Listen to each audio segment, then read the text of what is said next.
От щитового дома буквально за считанные минуты остались лишь руины. Возгорание произошло вчера в районе 14 часов на улице Макеева в сельском поселении Южное. Жертв и пострадавших от пожара нет. Правда, без крыши над головой в результате инцидента осталась семья из 9 человек, 7 детей и супруги.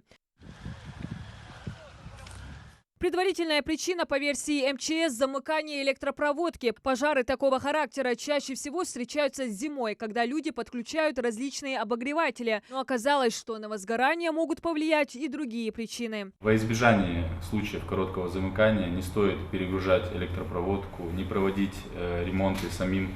То есть, если у вас нет специального образования, не проводить ремонт бытовых приборов, не подпускать к электроприборам детей. И также очень важно не сушить одежду на электроприборах и не пользоваться водой рядом с электроприборами. И это не единственное возгорание за 21 июля. За минувшие сутки в управлении МЧС зарегистрировано 8 пожаров. Из них 5 звонков в диспетчерскую службу поступило о загоревшейся сухой растительности. С момента, как в регионе установилась стабильная жара, такие случаи участились. У нас снижение на 10 пожаров по сравнению с аналогичным периодом прошлого года, но в этот период в любом случае пожары учащаются, и такие как природные пожары, сухая травянистая растительность. Однако чаще, чем природные явления, причиной пожаров становится человеческий фактор. Шашлык, горы, разжигание костров по вечерам. Лето – самое время отправиться на природу, особенно после долгого режима самоизоляции. Правда, отдых на свежем воздухе не всегда заканчивается без тяжелых последствий. Непотушенный окурок, оставленный после себя мусор, вылетевший уголек из мангала – эти и другие пренебрежения правилами пожарной безопасности в один момент становятся причиной катастрофы. Если вы разжигаете костер, то это должен быть мангал. Вблизи этого мангала в радиусе 5 метров должна быть расчищена трава, все палочки и сухая трава, растительность.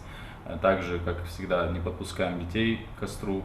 Рядом должна быть вода, которой можно будет сразу затушить огонь.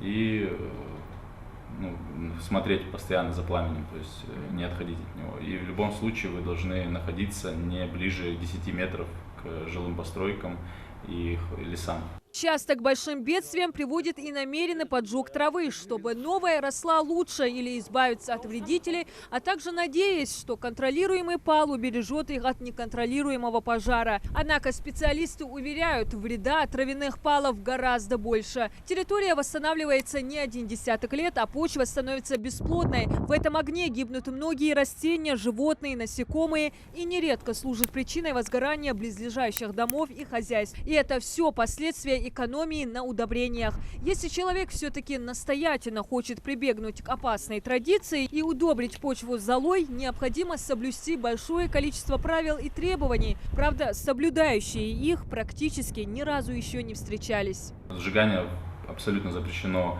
если введен на территории какой-либо муниципального образования, то есть в каком-то селе или в каком-то населенном пункте особо противопожарный режим, тогда сжигание запрещено. Но если особо противопожарный режим не введен, тогда есть определенный ряд правил, в которых это разрешается, но там их достаточно много и очень редко кто-то соблюдает. По периметру должны быть люди с огнетушителями, это должно делаться в безветренную погоду, то есть там много правил, которые требуется соблюдать. Но при несоблюдении этих правил в Кодексе об административных правонарушениях предусмотрены ряд статей и ряд видов штрафов как на должностных лиц, на юридических. Несмотря на то, что столбик термометра за последние 2 недели поднялся почти до 40 градусов, представители МЧС аномальной жару не могут назвать и подчеркивают, при соблюдении мер предосторожности случаев возгорания можно избежать. Всего с начала лета на территории Ингушетии зафиксировано 72 пожара. 51 из них в жилом секторе, 21 на прочих территориях и 1 лесной пожар. Диана Дударова, Адам Далаков. Новости 24.